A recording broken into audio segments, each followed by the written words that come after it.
Party with a great smile and a great attitude. I haven't gotten cursed at him yet, like the last guy and I had a few bouts. Yeah, hopefully that doesn't happen. He's doing a heck of a job down in Trenton. He was a true partner to Jerry. Jerry was extremely supportive of our governor, and because no small part due to Jerry and our county organization, we put together an amazing plurality for Governor Murphy. It is my distinct honor and privilege to introduce to you. Please rise for the governor of the state of New Jersey, Phil Murphy.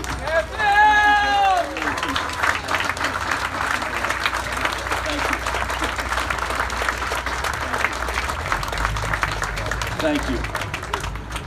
When you said I hadn't cursed at you, I turned to Craig. Is doing a heck of a job himself, and I said it's only a matter of time, Nick. I apologize.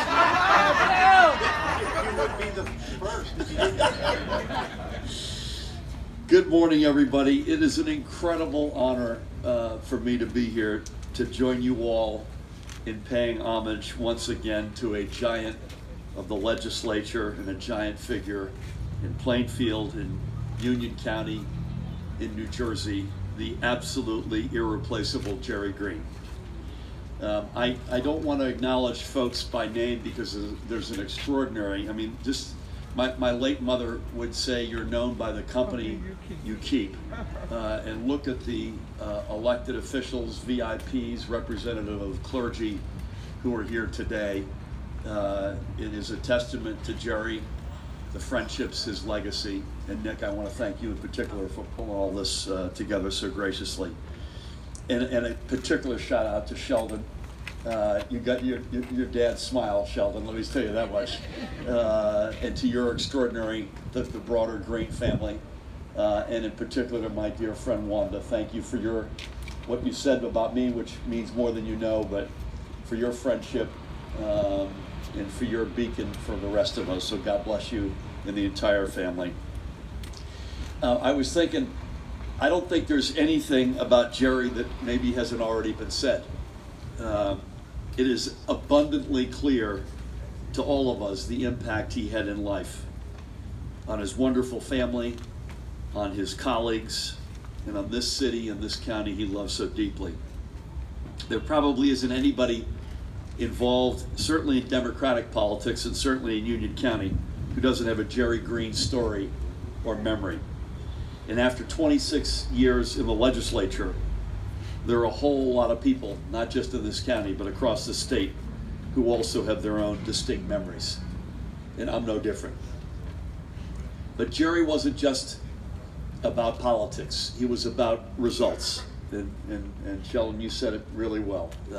Standing up for the folks who had nobody else to stand up for them was, I think, a thread that went through his entire public and private life.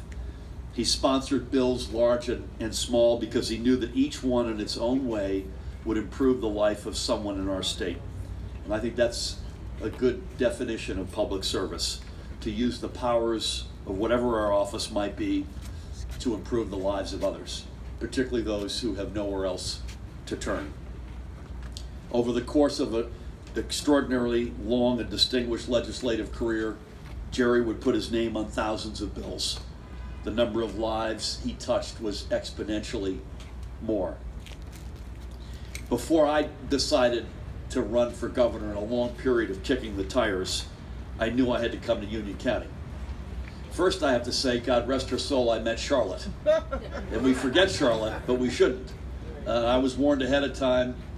Chain smoking, you're going to hear some curse words, right? And you're going to have to get used to cats. Now I'm allergic to cats. I was telling Craig, I desperately tried to move the meeting to a public venue where there couldn't be any smoking and no cats, but I failed.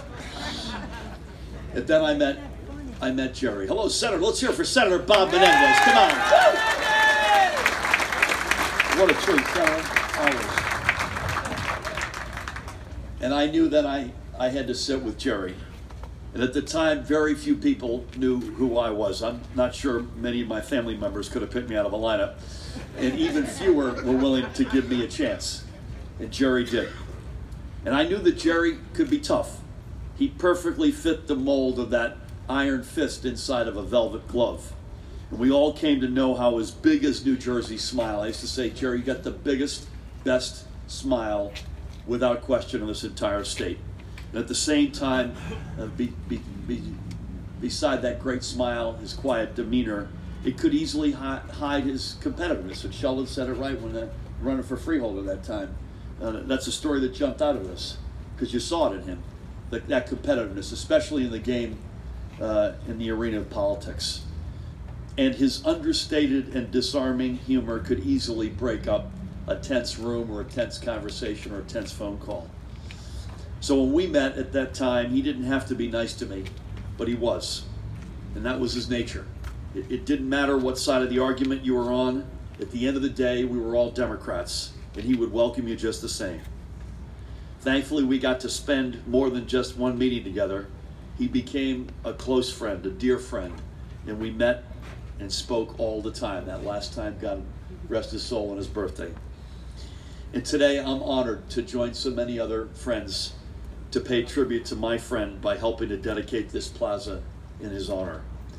The strength of the plaza's concrete is tucked behind this gentle line of unassuming trees, much like Jerry's strength was kept behind his gentlemanly exterior.